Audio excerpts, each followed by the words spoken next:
Okay, सो conductor हमने थोड़ा तो देखा था और आगे हम उसको कंटिन्यू करते हैं, है ना। लिखते हैं, एक एग्जांपल लिखते हैं।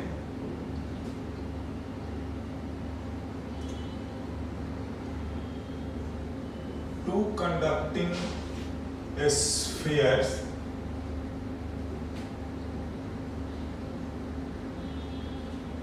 having charges Q1 and Q2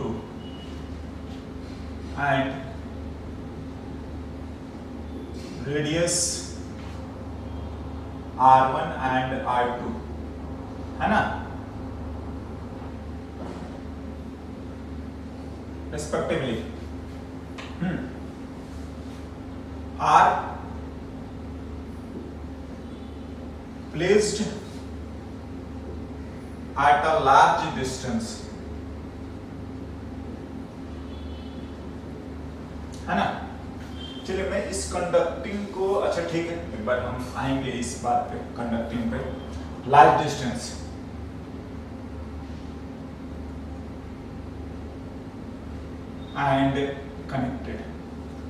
and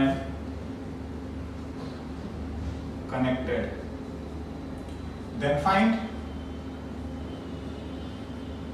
the final charges on each sphere, and also find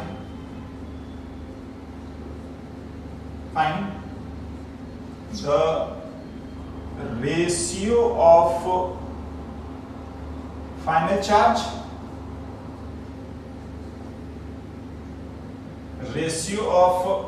charge and ratio of surface charge density, ठीक है ना। Ratio of surface charge density, yes ना। जो अपने को बोला गया है सॉल्यूशन अगर हम लोग लिखे, है ना, देखिए सॉल्यूशन, यहां डायग्राम बनाता हूं मैं।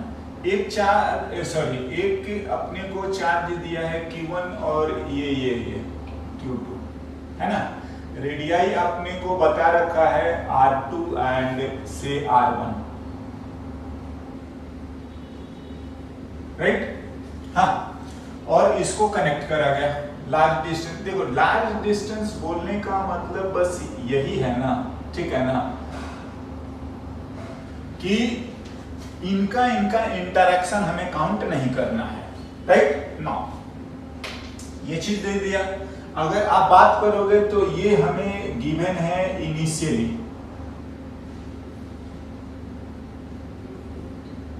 हाँ जी, और फाइनली हम लोग क्या करें से, अगर हम इस पे चार्ज मान लेते हैं Q1, इस पर मान लेते हैं Q2, हाँ, तो फाइनली आपको समझ में आना चाहिए कि इसका जो पोटेंशियल V1 होगा और इसका जो पोटेंशियल V2 होगा तो कनेक्टेड है, तो फाइनली आपको V1 एंड V2 जो होंगे वो क्या होने चाहिए, बराबर। एंड हाँ जी, V1 और V2 क्या होंगे, बराबर, क्योंकि कनेक्ट कर दिया। तो चार्जेस का फ्लो कब तक होगा, जब तक कि इन दोनों का क्या पोटेंशियल ना बराबर हो जाए, समझ रहे हैं। एनीवे, एंड मैं बात करूं कंजर्वेशन ऑफ चार्ज, तो आप ये भी जानते हैं कि जितना ये है उतना ही आपका ये होगा, समझे। बस ये दो बातें हमें ध्यान रखना है। अब देखिए कंडक्टिंग लिखा है, इसलिए जो भी चार्ज होगा सरफेस पे होगा और सरफेस का ही हमें पोटेंशियल बताना है। वैसे नॉन कंडक्टिंग भी होता तो हम यही काम करते, समझ रहे हैं ना। अभी हम लोग बात कंडक्टिंग का कर रहे हैं। कंडक्टिंग में एक ही चीज का फर्क आता है, क्या ना, कि जो मैंने बताया था आप लोगों को कि जो चार्जेस का डिस्ट्रीब्यूशन है वो अपने तरीके से कर लेता है, ठीक है ना, मतलब सारे चार्ज सरफेस पर अपीयर होते हैं। दूसरा, जो फील्ड है, जो पोटेंशियल है, जो पोटेंशियल एनर्जी है, जो भी ये चार्ज की जो प्रॉपर्टी है ना, वो चार्ज से ही हैंडल होता है। मतलब मैं बोलूंगा कि पोटेंशियल जो है ऐसे स्फीयर में डिस्ट्रीब्यूटेड है तो वो ये इतना आ जाएगा के Q1 by R1 equals to K Q2 by R2। हाँ जी, फाइनली नाउ यहां से अगर हम लोग लिखेंगे तो Q1 by Q2 आ रहा है R1 by R2।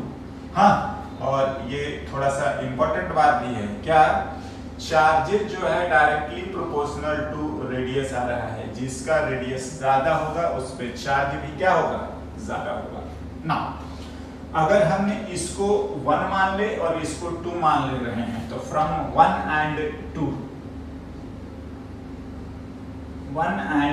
2 सिंप्लीफाई कर लीजिए, आपका आंसर आ गया Q1 प्लस Q2 को अगर मैं लिखूंगा तो वो आ जाएगा R2 by R1 into Q1 equals to Q1 plus Q2। समझ रहे हैं? और Q1 अगर हम लोग कॉमन ले लें R1 plus R2 by R1 equals to Q1 plus Q2, है ना। एंड दिस इंप्लाइज कि अपने पास Q1 है R1 by R1 plus R2 into total charge Q1 plus कितना, Q2। एंड सिमिलरली आप Q2 लिख लेना R2 by R1 plus R2 into Q1 plus Q2। हाँ जी, चार्जेज आ गए दोनों स्फीयर पर, बिल्कुल। देखिए यहीं से हमारा काम हो जाएगा। हाँ, 9 हो गया, दोनों पर चार्जेज हमने निकाल दिए, रेशियो भी निकाल दिया। हाँ, एक चीज और पूछा था कि charge density, surface charge density मतलब सिग्मा का बात कर रहे हैं, तो सिग्मा वाला भी लिख के देखते हैं।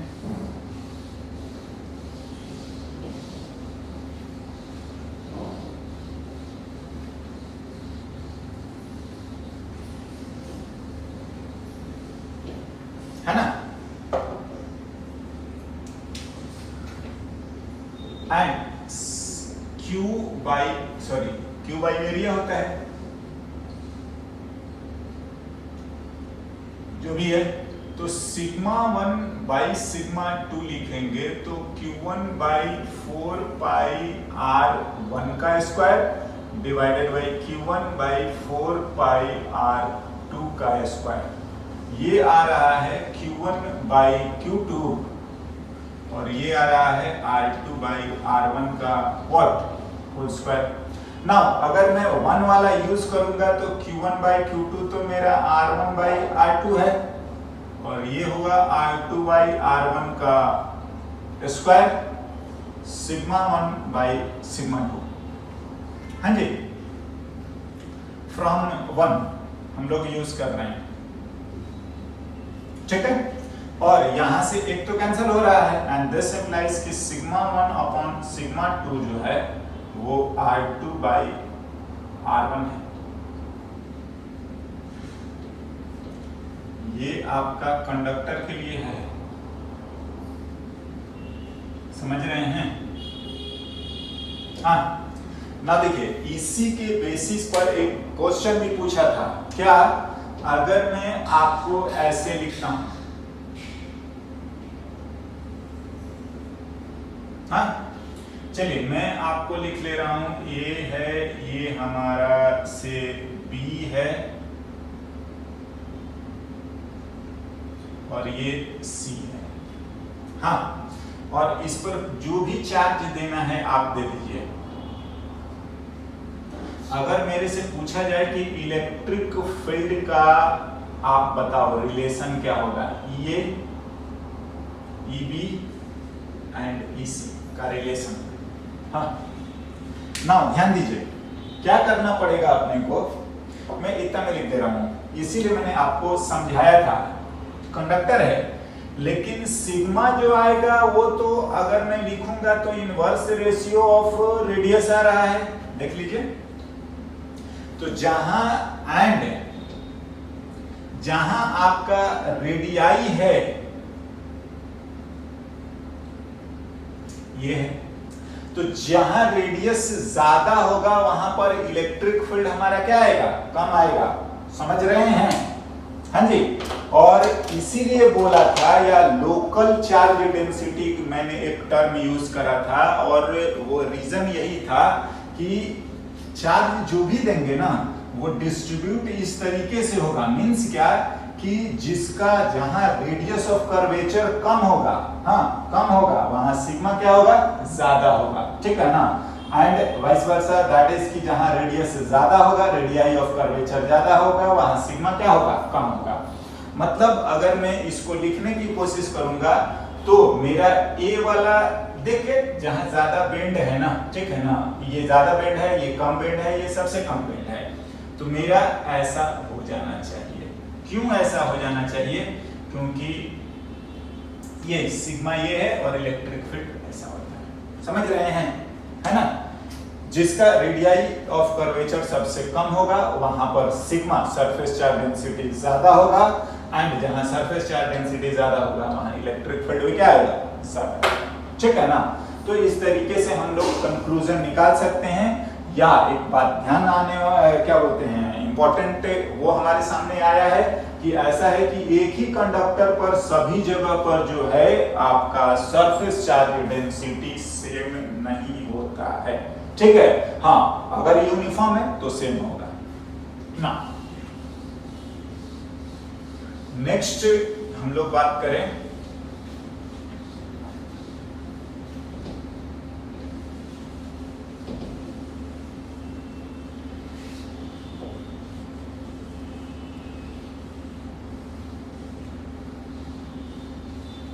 है ना।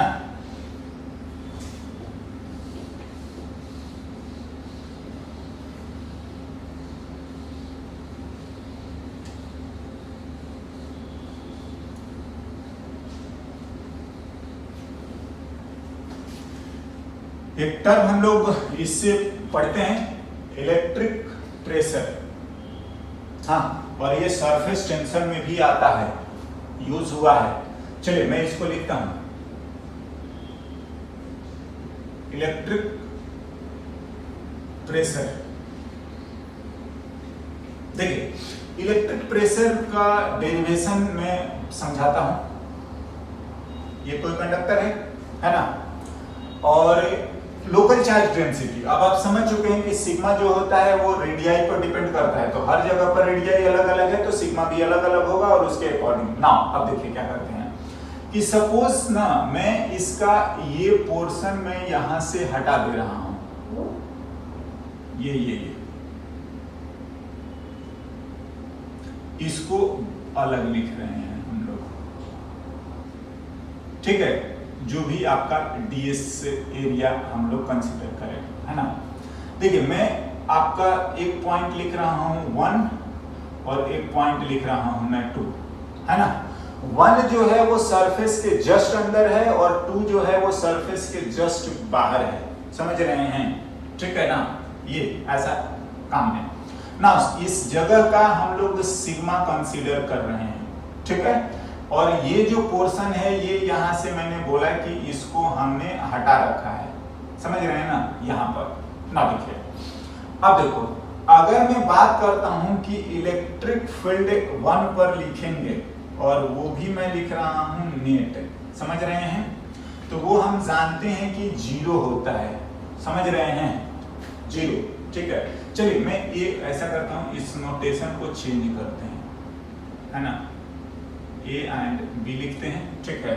और मैं ए की बात कर रहा हूं, ए पर हमारा 0 होता है। तो देखिए ए पर अगर मैं बात करूंगा ना, मैं पोर्शन अलग अलग लिख रहा हूं, जो रिमेनिंग पोर्शन है उसको मैं 1 लिख ले रहा हूं, और जो ये वाला है उसको मैं 2 लिख रहा हूं।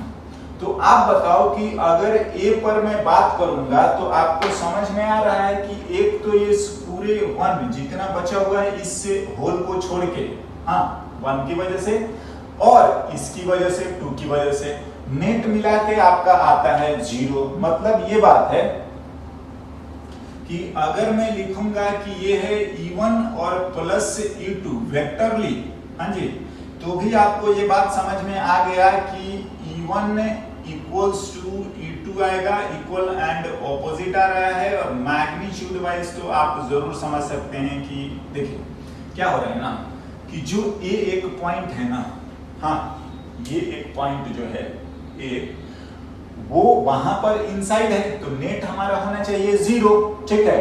और अगर मैं इसको दो पार्ट में कंसीडर कर रहा हूं, क्या कि एक मेरा 1 जो है वो इस होल को छोड़ के बाकी सब है, ठीक है ना, तो उसकी वजह से आ गया। और 2 वाला जो है ये वाला है, तो ये अगर यही रहता और इसकी वजह से भी ए पर लिखते हैं तो ये दोनों मिला के होते 0 और ये न्यूमेरिकली बराबर है ना। अगर मैं इसी तरीके से मैं बात करता हूं कि बी पर, तो बी पर नेट हम जानते हैं कि ये आएगा सिग्मा बाई एप्सिलॉन नॉट, और ये भी इस बार E1 प्लस क्या E2, मतलब ये वाला इसकी वजह से, हाँ जो कटने के बाद, और 2 वाला ये छोटा सा, तो ये कंप्लीट हो गया। और जस्ट बाहर में इतना होता है। हम जान रहे हैं कि मैग्नीट्यूड वाइज ये दोनों जो हैं वो क्या आ रहे हैं, बराबर। क्यों? क्योंकि देखिए ये पूरा जो है ना, ये पूरा कटा हुआ है, वो इस सरफेस के जस्ट अंदर, तो जो ऐसा लोकेशन ए का है वैसा ही पी का आएगा इस रिमेनिंग सरफेस के लिए, नहीं है। देखिए जैसे अगर मैं बोलूं एक रूम है, ठीक है ना, विंडो है, समझ रहे हैं, विंडो में एक पिन होल कर दो, ठीक है, पिन होल, और पिन होल एक है कि जस्ट उसके अंदर और जस्ट उसके बाहर बात करिए, समझ रहे हैं, मतलब नहीं होता कि कांच प्लेट के जस्ट अंदर और जस्ट बाहर, तो मैं उस छोटे वाले का बात मत करो, होल का बात मत करो, मैं इंटायर रूम के लिए बात कर रहा हूं, ये रिमेनिंग पोर्शन के लिए। तो इंटायर इस पोर्शन के लिए, रिमेनिंग के लिए, जैसा जस्ट अंदर वाला बात है वैसा ही जस्ट बाहर वाला बात है, क्योंकि नहीं है बहुत इसमें फर्क नहीं है, ठीक है ना। तो वो बात आता है कि यहां पर अगर हम लोग बात करेंगे तो 1 की वजह से बी पर भी उतना ही होगा जितना कितना होगा 1 पर। सिमिलरली हम लोग बात करें कि इस छोटे वाले पोर्शन के लिए एक बार लेफ्ट में बात करोगे तो जितना आएगा उतना ही राइट में, हाँ जी। तो ये तो इक्वल एंड अपोजिट आ रहा है, यहां पर मैं बी पर लिख रहा हूं दोनों का जोड़ के, और वो इतना होना चाहिए। एंड दिस इंप्लाइज क्या हो रहा है कि फ्रॉम 1 एंड 2 आपका E1 plus E1 equals to sigma by epsilon not, और E1 जो हो रहा है वो है सिग्मा बाई 2 एप्सिलॉन नॉट। देखिए ये आपका इलेक्ट्रिक फील्ड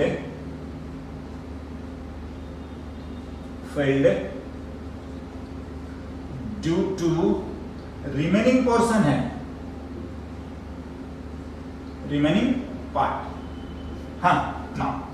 अब देखिए अगर मैं प्रेशर की बात करूंगा तो वो आता है फोर्स अपॉन एरिया, हाँ जी, और फोर्स अगर आप लिखोगे तो वो Q इंटू E। अब देखिए मैं इस ds सरफेस पर बात करूं फॉर ds, तो अगर मैं df लिखूंगा तो वो आ जाएगा dq इंटू, ध्यान से, E1। हाँ ये जो ds पर जो फोर्स लगाएगा वो कौन सा, इलेक्ट्रिक फील्ड 1 वाला, और चार्ज किसका, इसका वाला, हाँ।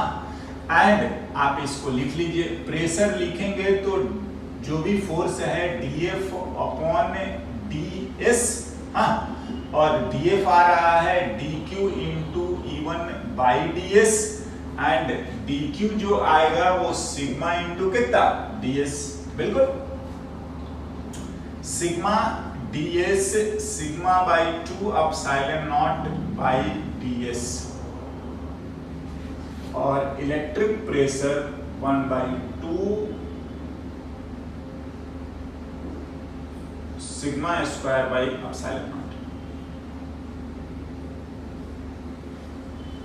यस है ना, बस बस देखो ये एक डेरिवेशन जो है, पोर्शन जो है, ये आपका इंपॉर्टेंट है, ठीक है ना, कि हम इसको अलग अलग एज्यूम करे हैं क्या, कि इस रिमेनिंग पोर्शन पर जो फोर्स है, या ये जो हमने छोटा सा पोर्शन कंसीडर करा है, इस पर फोर्स चाहिए पूरे इस इंटायर रिमेनिंग वाले की वजह से। तो मैंने इंटायर रिमेनिंग की वजह से यहां पर इलेक्ट्रिक फील्ड लिखा उसके पास, फिर उसके चार्ज से मल्टीप्लाई करा एंड हमें फोर्स पता चल गया किसकी वजह से, रिमेनिंग पोर्शन, एंड देन उसके एरिया से डिवाइड कर दिए। This is our electric pressure, है ना, sigma square by 2 epsilon not. Okay ना, इसका यूज भी हम लोग जो चार्ज बबल वगैरह में करते हैं ना, तो आप अब से कहीं पर भी करिएगा, आप ये लिख सकते हैं sigma square by 2 epsilon not, it's a electric pressure, है ना।